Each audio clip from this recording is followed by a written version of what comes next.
তাওহিদ হৃদয়ের ঝড়ো সেঞ্চুরিতে নোয়াখালী এক্সপ্রেসকে ৮ উইকেটের বিশাল ব্যবধানে হারিয়ে গ্রুপ পর্ব শেষ করল রংপুর রাইডার্স।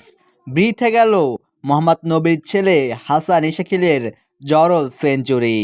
বিপিএল 2026-এ নতুন দল হিসেবে অনেক হাইপ নিয়েই এসেছিল নোয়াখালী এক্সপ্রেস, তবে প্রত্যাশা অনুযায়ী পারফরমেন্স করতে পারেনি নোয়াখালী এক্সপ্রেস। নিজেদের শেষ ম্যাচে পরাজয় নিয়েই গ্রুপ পর্ব শেষ করে একেবারে বিপিএল থেকেই বিদায় নিল নোয়াখালী এক্সপ্রেস।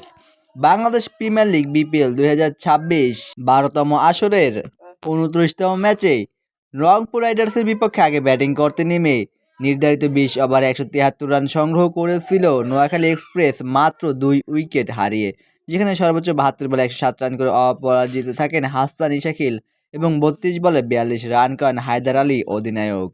বল হাতে রংপুর রাইডার্সের হয়ে সর্বোচ্চ 1 উইকেট করে শিকার করেন নাহিদ রানা এবং এলিসার ইসলাম। 174 রানের বিশাল লক্ষ্য তাড়া করতে নেমে 19 ওভার 4 বলে মাত্র 2 উইকেট হারিয়েই 8 উইকেটের বিশাল ব্যবধানে জয়ের লক্ষ্যে পৌঁছে যায় রংপুর রাইডার্স, যেখানে রংপুরের হয়ে সর্বোচ্চ 63 বলে 109 রান করেন তাওহিদ হৃদয় ও 35 বলে 39 রান করেন লিটন কুমার দাস।